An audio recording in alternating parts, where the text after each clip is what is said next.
There comes a moment in every empath's life when the light they give begins to flicker. They've carried everyone's pain, listened to every cry, and held every broken piece that wasn't theirs to hold. And then silence. A silence filled with exhaustion, resentment, and confusion. Because deep down, the empath starts to feel something they were taught to fear: anger. But Jung once said, one does not become enlightened by imagining figures of light, but by making the darkness conscious. And for the empath, that darkness is the very anger they have denied for years, not the destructive rage that harms, but the sacred fire that says, enough. Empaths often grow up believing that love means never causing pain. They learn to stay quiet when wronged, to forgive before the apology arrives, and to carry the emotional weight of those around them as a silent act of virtue. They confuse peacekeeping with peace, and kindness with self-erasure. From childhood they were often praised for being the good one, the calm one, the understanding one, and so they built their identity around never letting others down, even if that meant letting themselves disappear. But the unconscious does not forget what consciousness denies.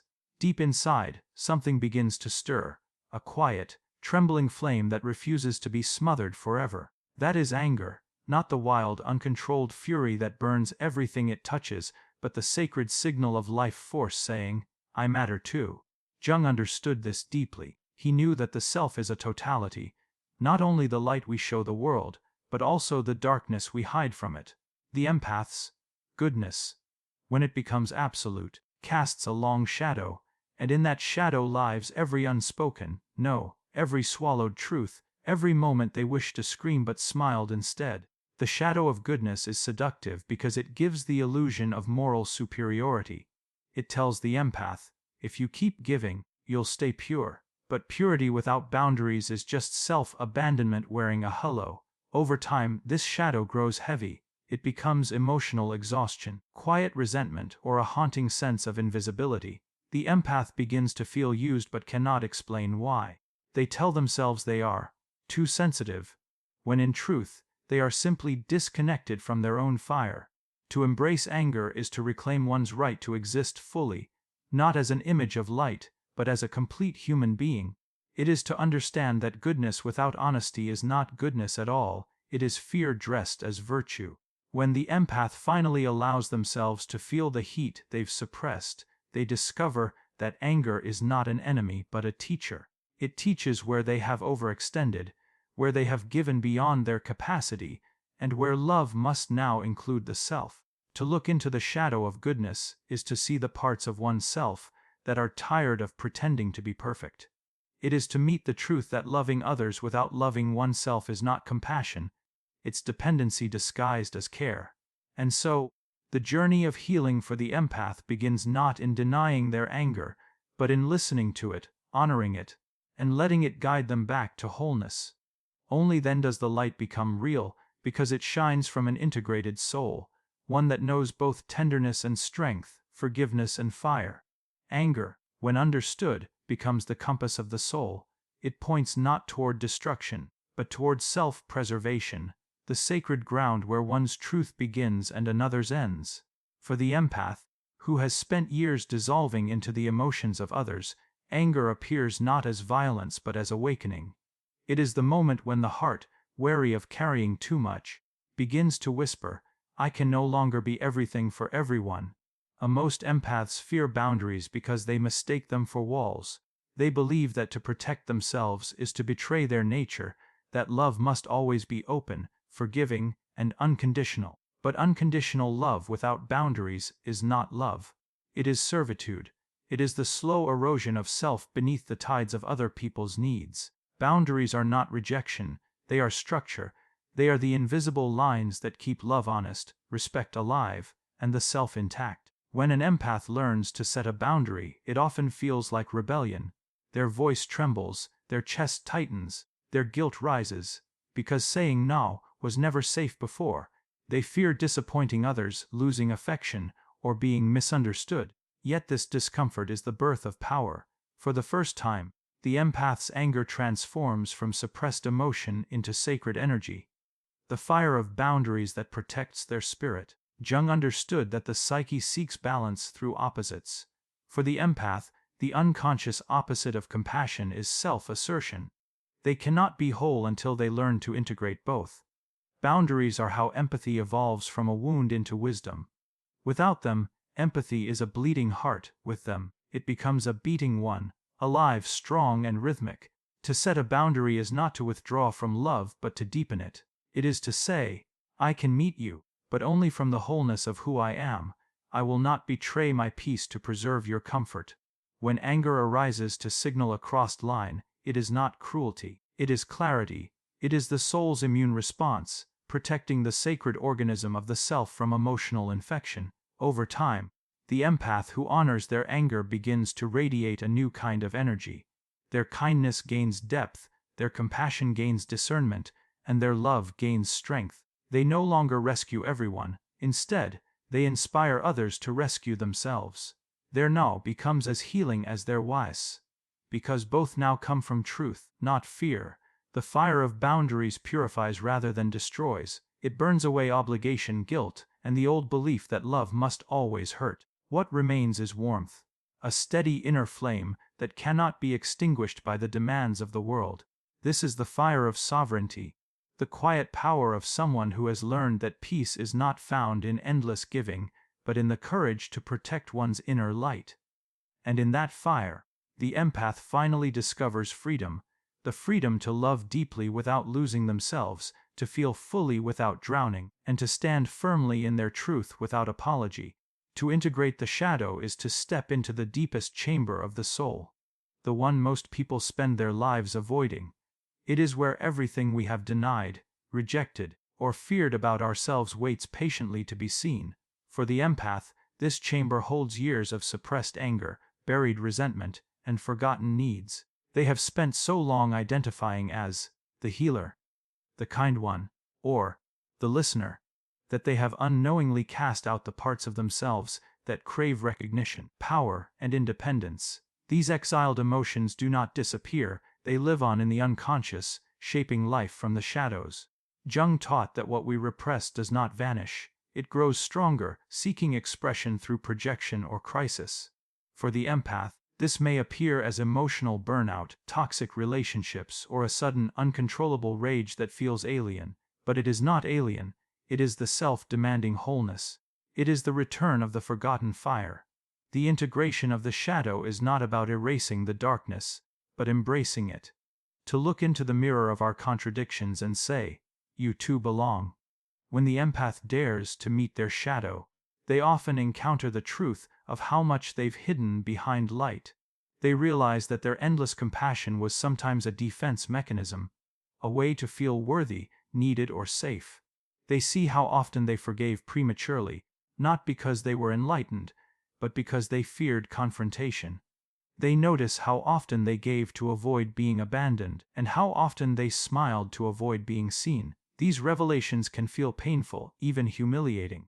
But this discomfort is the soul's cleansing, the dissolving of illusion that makes room for authenticity. Integration is an act of radical honesty. It requires the empath to hold both the angel and the warrior within them, the lover and the fighter, the nurturer and the sovereign. To say, I can be gentle and powerful, I can love and still walk away, I can forgive and still set boundaries.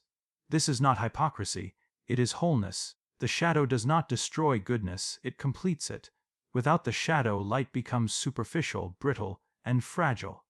But when the two merge, the light gains depth, it becomes alive, grounded in the truth of human complexity.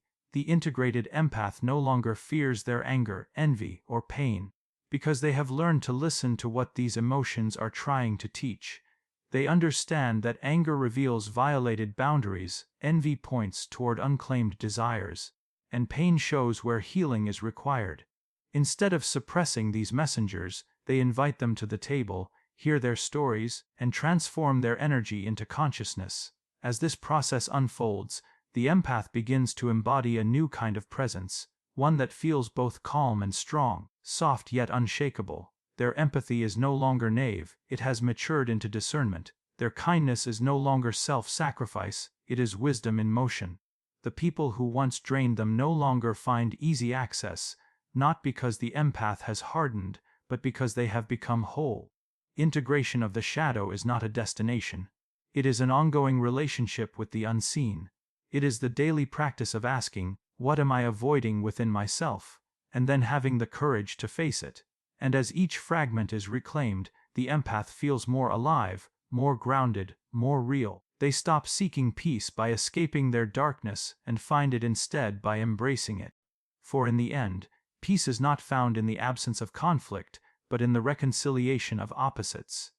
And when the empath finally welcomes their shadow home, they discover that the very darkness they feared was never their enemy. It was the missing half of their light, patiently waiting to be loved. Alchemy has always been the great metaphor for transformation, the sacred art of turning lead into gold, of transmuting what is base and heavy into something luminous and pure. In Jungian psychology, alchemy is not about literal metals but about the soul itself. It is the process through which suffering becomes wisdom and emotion becomes illumination. For the empath, this alchemy begins when they stop running from their feelings and start listening to them. Every emotion, no matter how uncomfortable, carries a seed of truth, and anger especially holds the potential for tremendous transformation when it is met with awareness rather than judgment. For most empaths, emotions have always felt like waves crashing upon the shore, overwhelming, relentless, impossible to control. They feel deeply, but they often drown in that depth because they were never taught that emotion is energy meant to move, not a burden to suppress. They were taught that negative emotions like anger, envy, or grief are shameful, unspiritual, or dangerous, and so they learn to spiritualize their pain, to hide their wounds behind positivity, to call numbness forgiveness. But alchemy begins when we stop labeling our emotions as good or bad and start seeing them as raw material for inner growth. Anger, when purified by consciousness, becomes clarity. Fear, when met with compassion, becomes courage. Sadness, when allowed to flow, becomes depth. This is the alchemical fire, the psychological process that refines emotion into insight. For the empath, this means no longer absorbing the world's pain unconsciously, but transmuting it consciously. They begin to realize that they are not victims of feeling. They are alchemists of energy. Jung often said that emotion is the chief source of consciousness. It is through the tension of opposites, joy and sorrow, love and hate, peace and rage, that we awaken to who we are. To repress emotion is to repress life itself. The empath, in their healing journey, must learn that the goal is not to stay calm all the time, but to stay conscious through whatever arises.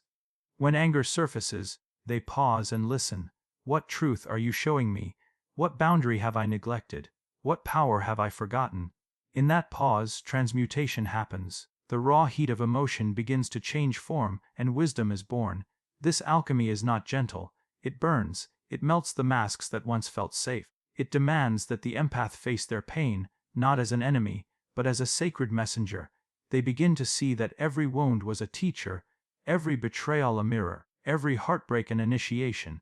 Through this process, empathy evolves from sentimentality into spiritual strength. The empath no longer seeks to escape emotion but to integrate it, to let it move through them like a current cleansing the soul. True alchemy requires patience. The lead of old pain does not become gold overnight. The empath must sit with the discomfort, breathe through the chaos, and allow the emotional fire to do its work. Slowly, the heaviness of resentment turns into the weight of wisdom. The ashes of grief become fertile soil for compassion. What once felt unbearable becomes beautiful. What once hurt becomes healing. The alchemist, empath, learns to stand in the fire without burning, to feel without losing themselves, and to love without fear. They discover that peace is not emotional flatness, but the steady glow that comes after the storm, the warmth that follows transformation. Their emotions, once chaotic, now become instruments of truth, guiding them deeper into authenticity. In this way, the empath transforms not by rejecting their emotional intensity, but by mastering it. Their inner fire, once suppressed, becomes the light that leads others out of darkness. They realize that the purpose of pain was never punishment, it was purification, the sacred alchemy that turns the ordinary heart into gold. Peace is often mistaken for quiet, for stillness, for a life free of conflict. But true inner peace is not the absence of chaos, it is the presence of wholeness. It is the steady pulse of a soul that has faced itself entirely, light and shadow, love and anger, compassion and power, and no longer needs to hide from any part of its truth. For the empath, this realization marks a profound rebirth. After years of trying to maintain harmony by suppressing discomfort, they come to see that peace is not found in pleasing others or avoiding pain. It is born the moment they accept every feeling as sacred and every experience as necessary. This birth is not gentle. It comes after an inner storm, after a long battle between who the empath thought they had to be and who they truly are. For so long, they wore the mask of the healer, the understanding one, the giver who never takes. But masks are heavy, and pretending to be only light eventually leads to collapse. When the empath finally drops that mask, when they allow themselves to feel the anger, grief, and disappointment they once denied, a strange calm begins to emerge. It is as if the soul sighs in relief, whispering, "At last you are real." In Jungian terms, this is the emergence of the self, the totality that lies beyond the fragmented ego. The self is not interested in perfection, it seeks balance. It invites the empath to live as a whole being, not an image. And so, peace is not something achieved by meditating away one's emotions or avoiding difficult people. It is the state that arises when nothing within is exiled, when every emotion has been seen, heard, and integrated. The empath who has embraced their anger becomes calm not because life stops hurting, but because they no longer resist the hurt. They have made peace with their own depths. They know that anger, sadness, and fear are not signs of weakness, but natural expressions of life moving through them. Instead of trying to fix everything around them, they begin to trust the intelligence of their inner process. They see that everything, even conflict, serves the evolution of consciousness. This kind of peace feels different. It is not fragile or dependent on circumstances. It is not the peace that shatters when someone disapproves or withdraws love. It is the peace that remains steady in the middle of the storm, because the storm is no longer seen as an enemy. The empath begins to respond to life rather than react to it. Their compassion deepens, not because they absorb others' pain, but because they have touched their own so profoundly that they no longer fear it in others. Through this inner birth, empathy transforms into wisdom. The empath no longer gives from emptiness but from overflow. Their presence itself becomes healing, not because they fix others, but because they embody balance. They radiate a quiet strength, a grounded serenity that says, "I have walked through my fire and found myself whole." This energy does not demand or prove, it simply is. It is authenticity in motion, love rooted in truth. The birth of inner peace is the final alchemical stage. The gold that emerges after the fire has done its work. It is the moment the empath realizes that anger and peace were never opposites, they were partners in awakening. Anger opened the door to truth, and truth led to peace. Now, there is no longer a war inside, only harmony between the parts that once fought for dominance. And in that harmony, life becomes simple again. The empath breathes deeply, not because all is perfect, but because all is accepted. They have learned that real peace is not the escape from emotion. It is the embrace of it. It is the soft, radiant stillness that rises when nothing within you is denied, and everything within you is finally loved. Emotional sovereignty marks the true turning point in the empath's evolution. The moment they stop being the sponge of the world and begin to stand as their own center of gravity. It is the realization that feeling deeply does not mean absorbing endlessly, that compassion does not require self-betrayal. For years, the empath's identity was entwined with the emotions of others. Their sense of worth came from being needed, being the comforter, being the safe place where others could unburden themselves. But this constant merging blurred the boundaries between self and other, until the empath could no longer tell where their feelings ended and someone else's began. Emotional sovereignty begins when the empath asks a simple but revolutionary question. What do I actually feel? Not what others are feeling, not what they want you to feel, but what lives within your own body, your own heart. It is a question that shatters illusion. The empath starts to see how often they've mistaken empathy for fusion, and how that fusion, though well-intended, kept them small and exhausted. Sovereignty is the reclaiming of emotional authorship, the knowing that your pain is yours, and mine is mine, and that both can coexist without either being diminished. This awakening doesn't make the empath cold or detached, it makes them clear. They stop reacting automatically to every emotional current around them. Instead, they observe, breathe, and choose. Where they once drowned in others' sorrow, they now hold space from a grounded heart. Their compassion gains precision. It is no longer scattered energy trying to fix everything, but focused presence that listens without losing itself. In Jungian language, this is individuation in its living form, the process of becoming a distinct, whole individual. The empath's center shifts from the outer world to the inner self. They are no longer defined by how much they give or how well they understand others. They are defined by their capacity to remain conscious and authentic in every exchange. This shift feels like a quiet homecoming. The empath realizes that sensitivity was never the problem, lack of boundaries was. As sovereignty deepens, emotional responsibility replaces emotional entanglement. The empath no longer takes ownership of others' moods, choices, or healing. They understand that everyone must walk their own path, and that rescuing others from their lessons is not love but interference. In freeing others to grow, the empath frees themselves. Their empathy evolves from control to trust, from martyrdom to mastery. With this sovereignty comes serenity. The empath begins to move through life with the calm presence of someone who is anchored within. They can sit beside chaos without being consumed by it. They can feel pain without identifying with it. Their inner world, once flooded with the noise of others, becomes clear and still, like a lake that reflects the truth without distortion. This new way of being transforms their energy.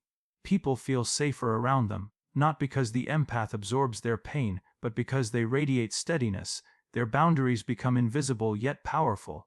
A quiet aura that says, I see you, but I remain me. This is not separation, it is sacred connection without self-loss. Emotional sovereignty is the empath's liberation. It is the realization that empathy was never meant to be a wound, it was meant to be a gift. One that guides, not governs. The sovereign empath becomes a living example of conscious feeling, open, yet grounded, compassionate, yet discerning, connected, yet whole. They no longer fear the intensity of life because they know that no matter what emotion arises, theirs or another's, they have the power to remain centered in the truth of who they are. This is the true power of the awakened empath, to stand in the world not as a mirror of everyone else's suffering, but as a mirror of consciousness itself. Calm, luminous, and entirely their own. Within every empath lives a quiet imbalance, a heart that gives without end and a spirit that hesitates to receive. This imbalance often arises because their inner masculine and feminine energies are divided, each operating in isolation rather than in union. The empath's natural state leans toward the feminine, intuitive, open, nurturing, receptive. They feel deeply, sense subtle energies, and move through life guided by compassion. But when the masculine within them, the force of structure, boundaries, and assertion, remains dormant or wounded, that compassion becomes overextension. The empath becomes porous, leaking energy in every direction, mistaking exhaustion for love. To awaken into wholeness, the empath must allow the sacred marriage of these inner polarities. This is not about gender, it is about energy. The inner feminine teaches how to flow, feel, and connect. The inner masculine teaches how to focus, protect, and ground. When they finally come together, the empath discovers a power that is both gentle and fierce, the balance of presence and direction, of sensitivity and strength. Jung referred to this process as the hieros gamos, the sacred inner union that gives birth to a complete self. In the early stages of awakening, the empath's feminine essence is often wounded by overuse. It becomes compassion without discernment, softness without structure, love without limits. The feminine gives endlessly, believing that self-sacrifice is the path to worthiness. Meanwhile, the dormant masculine watches from the shadows, unacknowledged and untrusted, its assertive voice labeled as too harsh or selfish. Yet, it is precisely this voice the empath must reclaim, the voice that says, I deserve peace, I deserve to stand tall, I am allowed to say no. When the inner masculine awakens, it does not destroy the feminine, it protects her. It stands guard at the gates of the empath's heart, ensuring that love flows wisely. It brings order to the chaos of overgiving. Suddenly, the empath can feel without drowning, help without depleting, and care without losing themselves. Their boundaries strengthen, but their tenderness remains intact. This is the true power of integration, the emergence of the whole self, capable of both embracing and commanding, both yielding and choosing. The sacred masculine energy teaches the empath that discipline and direction are not enemies of empathy, but its allies. It grounds intuition into action. It transforms emotional insight into purpose. It builds a container strong enough to hold the vast ocean of feeling that lives within. Without this structure, the empath's sensitivity can become scattered and painful. With it, sensitivity becomes artistry, a conscious expression of love guided by wisdom. Likewise, the awakened feminine softens the masculine's edge. She teaches him to listen, to feel, to move with grace rather than force. She dissolves rigidity with compassion, reminding him that true strength is not control but presence. Together, they form a harmony that transcends polarity. The empath becomes both the ocean and the shore, boundless and contained, emotional yet centered. When this sacred union unfolds, something extraordinary happens. The empath's energy becomes magnetic. Their presence feels balanced, neither overly yielding nor defensive. People feel both safe and challenged in their company. Safe because their heart is open, challenged because their clarity is unwavering. This balance draws respect, not pity, partnership, not dependency. It is the energetic posture of someone who has remembered their divine architecture. The world teaches empaths to choose, be soft or strong, intuitive or rational, spiritual or practical. But the awakened empath knows that peace lies in integration, not division. They learn to wield their inner sword with the same hand that offers compassion. Their sensitivity becomes strategy, their love becomes leadership. And so, the empath's journey towards sacred balance is not about becoming less emotional or more logical. It is about becoming complete. It is the realization that love without boundaries is chaos, and boundaries without love are prisons. True power arises where the two dance together. The feminine says, "I feel everything." The masculine replies, "And I can hold it all." In that divine dialogue, the empath finds equilibrium, the steady flame that neither flickers in the storm nor burns others in defense. They move through life with the elegance of water and the strength of stone, embodying the eternal truth that harmony is not found in choosing sides, but in becoming the bridge between them. Every empath carries within them a voice that was once silenced, the voice of truth, anger, intuition, and creative power. From a young age, they learned that peace was earned by pleasing others, that love meant silence, and that safety came from blending into the emotional tones of those around them. They became masters of reading energy, but forgot how to express their own. Their hearts turned into mirrors, always reflecting others, rarely revealing themselves. Yet the soul of an empath can only awaken when this voice, the voice of authentic expression, is reclaimed. Authentic expression is not about performance or rebellion. It is about alignment. It is the moment when your inner truth matches your outer action, when what you feel, think, and say move as one current. It is the courage to no longer edit your being to fit someone else's comfort. Carl Jung spoke of individuation, the process of becoming who you truly are rather than who the world conditioned you to be. For the empath, individuation begins when they stop translating their truth into silence and start articulating it with integrity and compassion. For too long, the empath has spoken in the language of others. They have adjusted their tone, softened their opinions, hidden their intensity, all to avoid rejection or conflict. But every time they swallow their words, a piece of their authenticity dissolves into shadow. That buried voice does not die, it transforms into resentment, fatigue, and quiet despair. Peace cannot bloom where truth is suppressed. To feel alive again, the empath must learn to speak from the sacred center of self, not from fear, but from embodiment. Authentic expression is not always loud. Sometimes it is the gentle but firm no that ends a cycle of exploitation. Sometimes it is the bold yes that claims a new path of creation.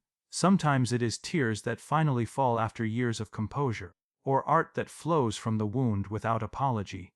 To express authentically is to let life move through you unfiltered, to trust that your truth has value, even if it shakes the world around you. When the empath begins to express from authenticity, they meet resistance, not only from others but from their own conditioning. The inner critic rises, whispering that truth will hurt people, that anger will make them unlovable, that confidence is arrogance. But this resistance is only the echo of the false self dying. Expression is the medicine, silence is the poison.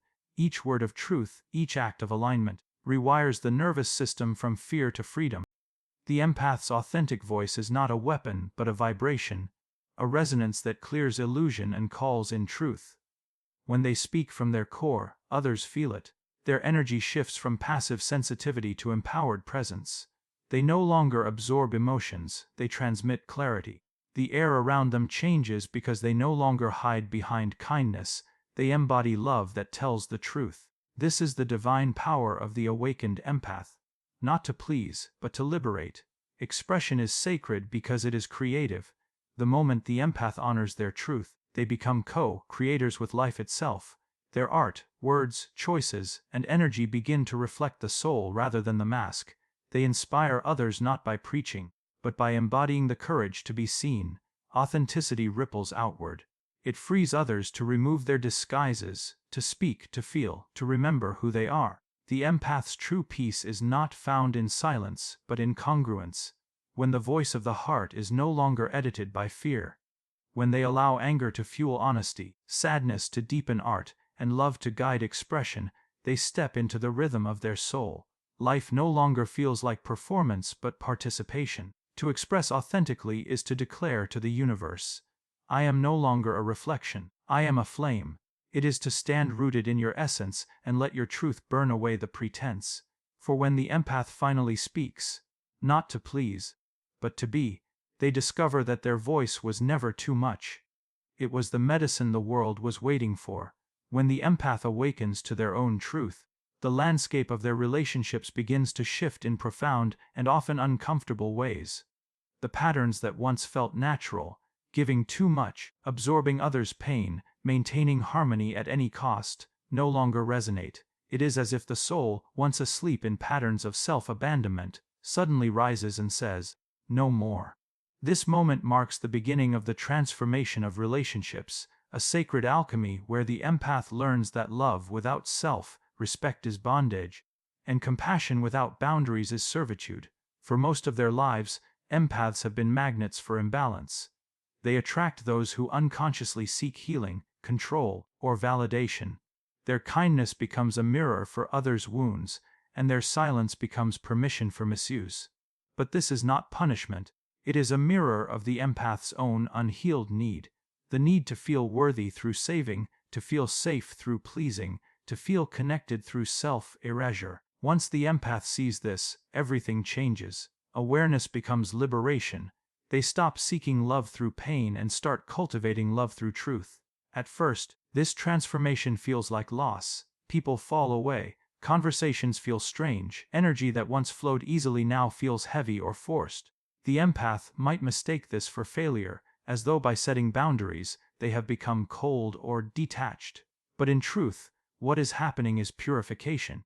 The empath is no longer resonating with relationships built on unconscious dependency. They are moving from enmeshment to authenticity, from emotional merging to mutual respect.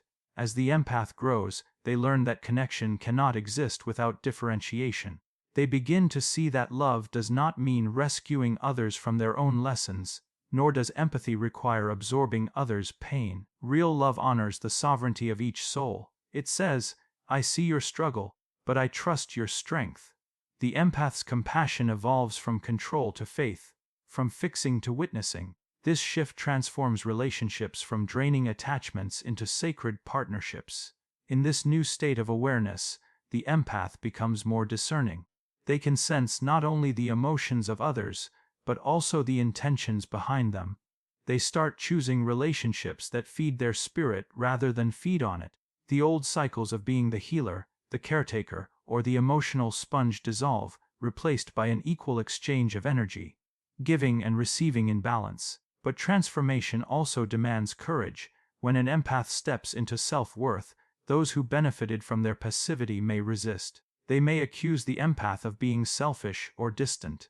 This is the test of evolution, to remain rooted in truth even when guilt whispers its familiar tune. Jung called this the confrontation with the anima or animus, the moment when one faces the disowned inner power and claims it back.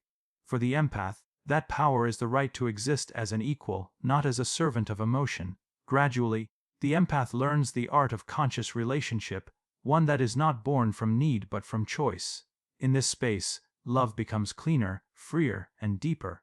Conversations are not about validation but understanding. Connection is not about merging but about standing side by side in truth. The empath no longer loses themselves in another's energy. Instead, they bring their full being into the dance of intimacy. The beauty of this transformation is that it doesn't harden the empath, it refines them. They remain open-hearted but no longer porous. They feel deeply but are not consumed. They listen without losing their center. Their relationships become mirrors of their own inner harmony, where honesty replaces appeasement and authenticity replaces illusion. In this evolved state, the empath realizes that relationships are not meant to complete us but to reveal us. Each bond becomes a spiritual teacher, reflecting both our light and our shadow. When they no longer approach others from emptiness but from wholeness, the empath discovers that love can be both fierce and peaceful, intimate and free. Thus, the transformation of relationships is not the end of connection. It is the rebirth of real connection. It is the recognition that love thrives not in sacrifice, but in sovereignty. The empath no longer seeks to be understood, they seek to be aligned. And in this alignment, they attract souls who meet them in the same sacred balance. Hearts that do not drain but amplify, voices that do not silence but harmonize. In this new era of being, relationships become what they were always meant to be, a shared awakening. Each encounter, each conversation, each boundary becomes a doorway to greater authenticity. The empath, once a vessel for others' emotions, becomes a beacon of conscious love, proving that true peace in relationships is not found in losing oneself for another, but in finding oneself beside another. The emergence of the awakened empath is not a moment of sudden enlightenment, but the gradual flowering of a soul that has walked through the fire of feeling and come out luminous on the other side. It is the final transformation, the point at which pain becomes wisdom, sensitivity becomes strength, and boundaries become sacred art. The empath who once drowned in emotion now stands within it like a serene ocean, vast, deep, and powerful, yet undisturbed by every passing wave. In the early stages of their journey, the empath was a sponge, absorbing every vibration, every sorrow, every unspoken word in the room. They mistook empathy for obligation, love for sacrifice, and peace for silence. They built their identity around others' needs, believing that being selfless was the highest virtue. But true awakening begins when the empath realizes that feeling deeply is not the same as living consciously. To feel without awareness is to suffer, to feel with awareness is to awaken. The awakened empath no longer confuses compassion with compliance. They no longer use kindness as a shield against rejection or guilt as proof of love. Instead, they live from a state of embodied clarity, the understanding that every emotion, even anger or sorrow, is a sacred messenger guiding them toward alignment. They no longer run from discomfort, they listen to it. They no longer internalize others' pain, they witness it without losing their center. They have learned the art of standing in empathy without drowning in it. This awakening is not about becoming detached or invincible. It is about becoming whole. The awakened empath has faced their shadow, the parts that were ashamed of being angry, of saying no, of wanting more. They have integrated their fire with their tenderness, their logic with their intuition. They have merged the inner masculine and feminine, found voice after silence, and redefined love not as surrender, but as sovereignty. Through this integration, their sensitivity transforms from a wound into a superpower. The awakened empath moves through the world with quiet authority. They do not seek validation because they are anchored in self-awareness. Their presence itself becomes medicine, not because they absorb or fix others, but because they emanate coherence. People feel calm around them because they are calm within themselves. Their empathy is no longer a reaction, it is a conscious choice. They decide what to give, when to give, and how to give. All without guilt, because they know that preserving their energy honors both self and other. In relationships, they embody a new paradigm of connection, one rooted in mutual growth rather than emotional dependency. They no longer chase love, they attract resonance. They no longer explain their boundaries, they live them. They have learned that those meant to walk beside them will rise to meet their energy, not feed off it. Their interactions become exchanges of light, where truth replaces manipulation and understanding replaces control. Spiritually, the awakened empath becomes a bridge between the seen and unseen, logic and intuition, human and divine. They sense the undercurrents of collective emotion, yet remain grounded in their individuality. They use their sensitivity as a compass, not a curse. Their empathy extends beyond personal sentiment into service, not service that drains, but service that flows from abundance. They no longer feel compelled to save the world, they inspire it through presence, creativity, and example. The awakened empath is not loud. Their power is subtle, a quiet flame that doesn't flicker with every wind. They embody stillness amidst chaos, compassion amidst cruelty, truth amidst illusion. They understand that peace is not the absence of emotion but the mastery of it. Their energy is clean, intentional, and free. Perhaps the most profound realization of the awakened empath is this: they were never broken. Their sensitivity was never the problem. It was the untrained gift of a soul designed to feel deeply in a world afraid of feeling.